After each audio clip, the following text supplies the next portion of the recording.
Rewmi 24 TV. dal leen ak jàmm mbokk yi ginnaaw ba ñu leen nuyoo siyaar leen Ousmane Sonko ma ngay way di am ay problème am na lu ci yees ginnaaw ba nga xamee ne sax kii di Macky Sall moomu daal dinay dem fële ca Touba wuy ji xalifa général Serigne Mountakha Mbacké Ousmane Sonko moom xam ngeen ne diiru ba lu mat semaine mu ngi nii mënul génn këram ngir dañ ko barricade nga xam ne mënul dem mënul ñëw keneen tamit mënu ko fekk si booba ba tey nag affaire yi dëgër na loolu fële ca cité kër góor gi ndax gendarmerie ña nga fa nekk baare ko am na nag ay information yoo xam ne kii di Serigne Mountakha Mbacké xalifa général de Mouride dafa soxla kii ngay xam ne moom mooy Ousmane Sonko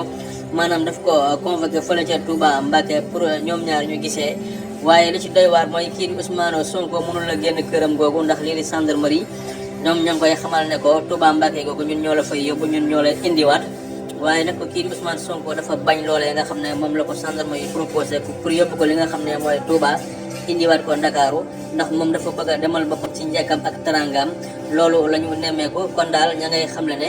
bu fekkee ne am na ñenn ñoo xam ne dégg nañ ne Ousmane Sonko sëñ bi da ko woolu demul rek xam leen ne dañu koo téye ngir këram googu nga xam ne mi ngi nekk cité kër góor gi mu war koo génn war a dem foofee ca Touba ngir mën a wuy ji kookee de Serigne Mountakha Mbacké di xalifa général de Mouride ñoom takk der yooyu daal ñoom ñoo ko téye ba nga xam ne mënul génn ñoo koy xamal ne que bu dee da ngay génn fii ñun ñoo lay yóbbu waaye ñun ñoo lay indiwaat bu fekkee ne noonu la nag kon moom Ousmane Sonko mu fas yéene toog ca këram googu loolee moo waral mënul génn waaye ku ne xam ne ne fi mu ne nii sonn na lool fële ca cité kër góor gi ndax ña nga barricade këram googu nga xam ne mënul dem mënul dikk waa goñ bi yëpp daal dinañu sonn ginnaaw ba nga xam ne manifestation yi sax fi ñuy wax ak yéen yi daal dinañ dakk ànda waaye kon fitna ma ngay nelaw tax yàlla rëbb na ko ko yee ginnaaw bu réew bi delluwaat ci jàmm dañu ñaan jàmm takk ne delluwaat ci la nga nekkoon loolu la Sénégal yëpp di sàkku fii mu toll nii yaa ngeen jëf